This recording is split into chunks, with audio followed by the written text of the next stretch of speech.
Psychology says, when you daydream, your brain is more active than when you're focused on a specific task.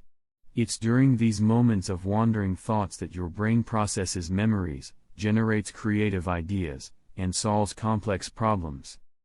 Meet Emily, a young artist sitting by the window with her sketchbook.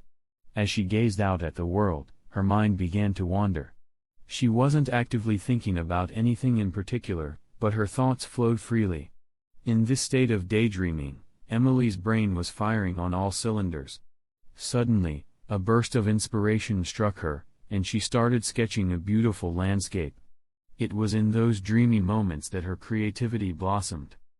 Crushes can be good for you. Having a crush can release oxytocin and dopamine, often referred to as the feel-good hormones.